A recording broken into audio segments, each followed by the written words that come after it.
तो अपने पूर्वी जेट धारा हम पढ़ चुके हैं, अब हम पढ़ने वाले हैं पश्चिमी जेट धारा। तो पश्चिमी जेट धारा भी वही 8 से 18 किलोमीटर की ऊंचाई से चलती हैं और ये चलती हैं आपके शीतकाल में चलती हैं। कब चलती हैं? शीतकाल में। और शीतकाल के टाइम पूर्वी जेट धारा आपके नहीं चलती हैं। कौन सी चलती है? पश्चिमी जेट धारा। तो देखिए ये भूमध्य सागर है, इधर 8 से 18 किलोमीटर की ऊंचाई से वही चलती है, वही उसी दिशा में चलती हैं आपके पश्चिमी जेट धारा।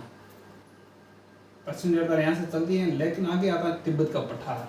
ये तिब्बत का पठार क्या कर देता है? इसको दो भागों में विभाजित कर देता है। एक भाग यहाँ से निकल जाती है धारा और कुछ धारा का अंश आपके यहाँ से निकल जाता है। तो दो भागों में विभक्त हो जाती है आपके ये पश्चिमी जेट धारा। इसके कितने भाग हो गए? दो भाग हो गए। एक तिब्बत पठार के उत्तर से, एक आपके हिमालय के समांतर जेट धारा निकल जाती है। अब क्या होता है कि इसके साथ वही जो सामान्य परिसंचरण की जो हवाएं हैं वो भी इसके साथ गतिमान होती हैं। ठीक है, वो भी साथ साथ में चल रही हैं। और क्या होता है कि जब यह बंगाल की खाड़ी के पास लगभग पहुंच जाती हैं तो क्या होता है? फेरेल के नियम के अनुसार ये क्या हो जाती है? दाईं ओर मुड़ जाती हैं, दाईं ओर मुड़ जाती हैं। और दाईं ओर मुड़ते हुए यहाँ से बंगाल की खाड़ी है, बंगाल की खाड़ी, बंगाल की खाड़ी में क्या करते हैं?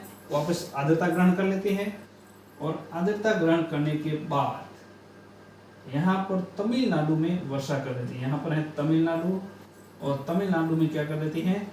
वर्षा कर देती हैं। इसे कहते हैं, ये कौन सा भाग है? उत्तर, और ये आ रहा है पूर्वी, इसलिए इस मानसून को कहते हैं उत्तर पूर्वी मानसून।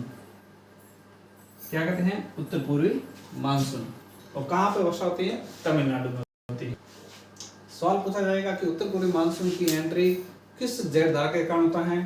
तो वो धारा आपकी पश्चिमी जेट धारा के कारण इस मानसून की आपकी एंट्री होती है। और कहाँ पर? तमिलनाडु में होती है। और इसी जेट धारा के कारण दो तीन चीजें और हो रही हैं, वो देखिए। जो यहाँ पर पर्वतीय इलाका है, पर्वतीय इलाकों में क्या होता है? यहाँ पर होती है बर्फबारी। सर्दियों के दिनों में जो बर्फबारी है वो भी इसी जेट धारा के कारण हो रही है। और जो ये मैदान है, मैदान में क्या होगा? मावट। क्या आएगा? मावट।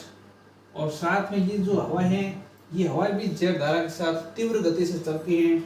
इसलिए सर्दियों के दिनों में क्या आती है? मैदानी भागों में शीत लहर। तो देखिए जो पश्चिमी जेट धारा है उसके कारण आपके उत्तर पूर्वी मानसून की एंट्री भी मावट हुआ, और साथ में क्या चली? शीत लहर। कहाँ पे? मैदानी भागों में। और पर्वतीय इलाकों में क्या हो गई? आपके बर्फबारी हो गई। तो यहाँ से यही सवाल पूछे जाते हैं कि मावट, शीतलहर, उत्तर पूर्वी मानसून और बर्फबारी किस धारा के कारण होते हैं? वो पश्चिम जेट धारा। और पश्चिम जेट धारा किस काल में चलती हैं? शीतकाल में चलती हैं। ठीक है, तिब्बत का पठार इस धारा को दो भागों में विभक्त कर देता है। और यहाँ पर फेरेल के नियम के अनुसार जो सामान्य हवा चल रही थी वो फेरेल के नियम के अनुसार दाईं ओर मुड़कर चलती हैं और तमिलनाडु के भाग पर वर्षा कर देते हैं। इसे कहते हैं उत्तर पूर्वी मानसून।